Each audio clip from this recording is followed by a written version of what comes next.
The Whistler.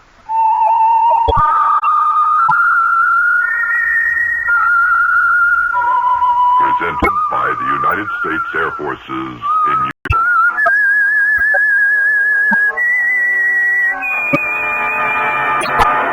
I am the Whistler, and I know many things, for I walk by night.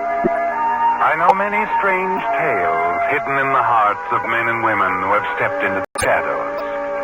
Yes, I know the nameless terrors of which they dare not speak.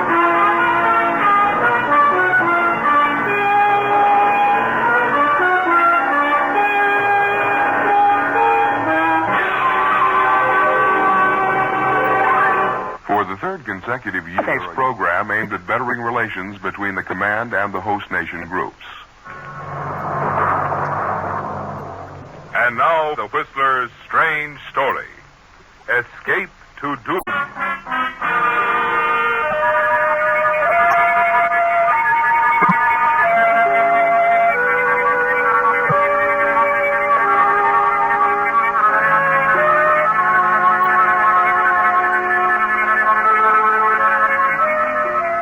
The morning is brilliant and warm as the SS Solani moves slowly toward the small, primitive harbor of Kaluka.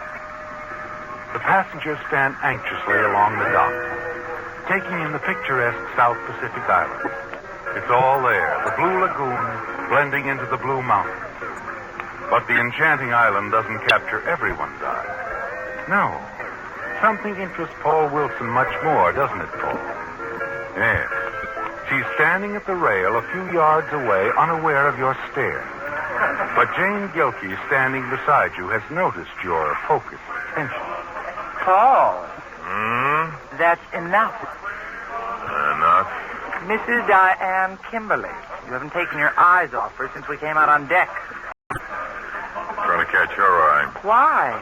So she'll stop and speak to us. Speak to us? You've had her in a corner chattering all the way from San Pedro. Jane, my sweet, gaining the lovely lady's confidence is the most important part of our groundwork. You enjoy it too much to suit me. Don't be silly. Once I've got her necklace, it'll be just you and me again. I don't like any part of this. When you asked me to stake you to this big deal, I didn't realize it was anything like this. I've never done anything outside the law before. You're not doing anything now. I am. You're merely investing in my business venture for 50% of a certain $60,000 profit. Forget it, Jane. Only take a few more days and we'll be on our way back to the States. Well, you better move fast. I'm practically out of money. It won't take long.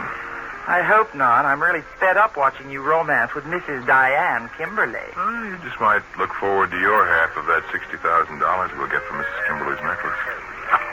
She's seen us. Oh, goody. She's coming over. Charm, Jane, charm. Yes, darling. Oh, good morning, Mr. Wilson. Hello, Jane. Good morning. Good morning, isn't Oh, it? it's perfect. What do you think of Kaluka? I had no idea it would look so primitive. Well, it looks okay to me. There's quite a few ships anchored in that harbor there, huh? Yes, most of them are naval vessels, aren't they? Quite a few of them. Fleet's in, I guess. Well, I hope the island isn't too crowded. It'll spoil the atmosphere. Are you and your sister staying at the Lorelei house, Mr. Wilson? Yes, we are. Oh, wonderful. Then we'll see you ashore later on. Of course. We'll phone you as soon as we're settled. Then we'll see you later. Bye. Bye. Bye.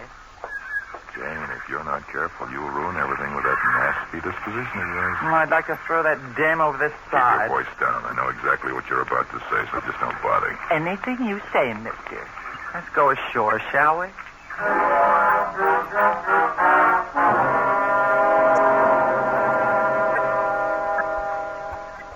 Ashore on Kaluka, the pattern is nearly the same, isn't it, Paul? Next day, you phone Diane Kimberly and invite both Diane and her aunt to dinner at the Lorelei house. And Diane accepts with apparent pleasure. In the dining room that evening, you and Jane catch your first glimpse of the diamond necklace that you followed halfway across the Pacific. And you notice some other things, too, don't you, Paul? Diane's breathtaking beauty, her simple, direct manner, her obvious interest in you. By the time you've had coffee, another thought has entered your mind, hasn't it, Paul? An idea that makes your original plan, the theft of the necklace, seem trivial by comparison. You manage to maneuver things so cleverly that a few minutes after dinner, you find yourself alone with Diane on the moonlit hotel terrace.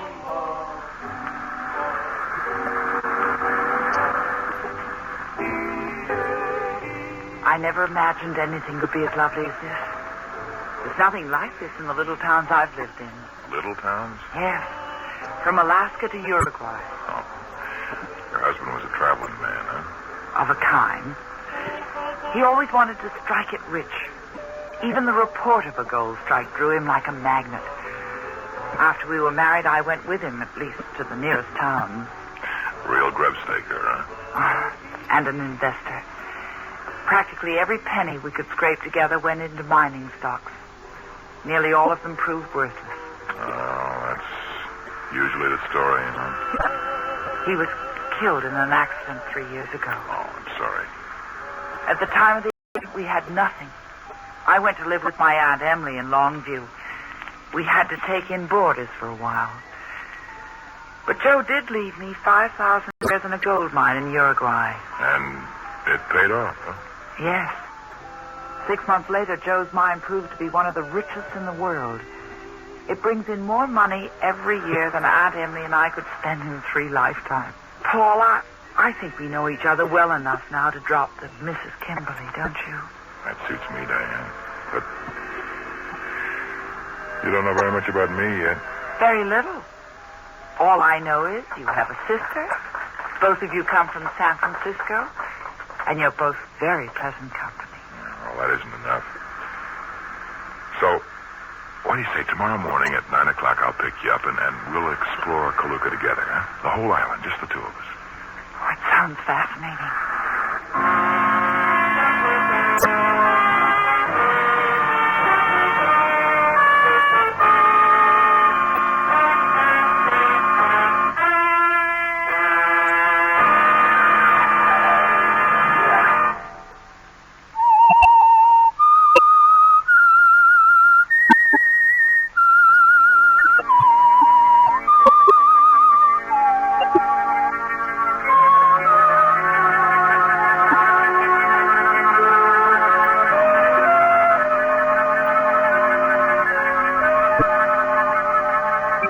Events seem to be shaping themselves very nicely for you, don't they, Paul? Even before Diane Kimberly told you her own story of her heavy mining interests, you were aware she was one of America's wealthiest young women. And you're sure she's more than ordinarily interested in you. That if you're careful, under the tropical skies and magic spell of Kaluka, you might marry her before you leave the island. Next day's trip around the island is followed by dinner and dancing. And 3 days later, with the help of a well-tipped native bellboy, you arrange for a guide to take you and Diane in a secret trip to a well-hidden spot in the mountains where the two of you are able to view the seldom-seen native religious ceremony.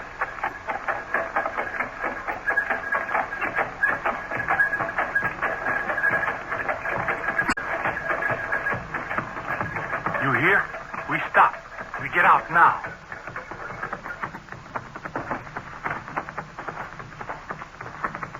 Paul, listen. And look at that bonfire. This good place to watch. You stay here. Yes, we'll stay here. Good. No trouble, you stay here. I come back soon.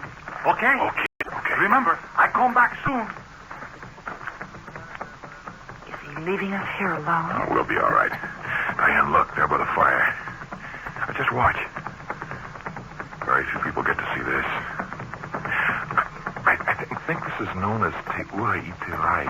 I've read the story. You see that native girl dancing? Oh, yes, she's enchanted. Well, if I recall the legend, she represents a girl who was in love with a Polynesian king. The king was in love with her, too, but he couldn't marry